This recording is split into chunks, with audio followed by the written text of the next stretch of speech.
Hello everyone, నేను మీ బాలకృష్ణ మస్తు. నేను ఇప్పుడు టెర్రాఫామ్ తెలుగులో ఎక్స్ప్లెయిన్ చేస్తున్నాను. What is Terraform? Terraform is an open source tool that helps programmers build changes and version infrastructure.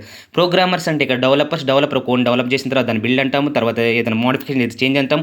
ఆ చేంజెస్ మొత్తాన్ని మనం ఇన్ఫ్రాస్ట్రక్చర్లో డిప్లాయ్ చేసుకోవడానికి వర్షన్ అంటాము. ఆ ఇన్ఫ్రాస్ట్రక్చర్ని ఒక కోడ్ రూపంలో రాసి సెలెక్ట్ చేసుకోవడానికి ఐఏసీ ఇన్ఫ్రాస్ట్రక్చర్ యాజ్ కోడ్ అంటాము. తర్వాత how it works. Terraform is high level configuration language called HashiCorp configuration language HCL to describe the desired state of an infrastructure. మనం ఒక ఇన్ఫ్రాస్ట్రక్చర్ని సెలెక్ట్ చేసుకోవడానికి ఒక కోడ్ రూపంలో కాన్ఫిగరేషన్ ఫైల్స్ రాసి మనం ఇన్ఫ్రాస్ట్రక్చర్ సెలెక్ట్ చేసుకుంటాము. అందులో క్లౌడ్ ప్రెమిసెస్లో డిప్లాయ్ చేయాలా, ఆన్ ప్రెమిసెస్ డిప్లాయ్ చేయాలా, పబ్లికా ప్రైవేట్ అన్నీ మొత్తం కాన్ఫిగరేషన్ ఫైల్స్ రాసేదాన్ని ఆ ఒక లాంగ్వేజ్ని HCL అంటాం. Features. Terraform is a cloud agnostic, meaning it allows user to use the same language to define resources across different clouds. మనం యొక్క డిఫరెంట్ క్లౌడ్స్ అంటే Amazon cloud, Azure cloud, GCP cloud ఎక్కడైనా మనం డిప్లాయ్ చేసుకోవచ్చు. ఈ content నచ్చితే like చేయండి, share చేయండి, సబ్స్క్రైబ్ చేయండి. Thank you. సైనింగ్ అప్, మీ బాలకృష్ణ మసనం.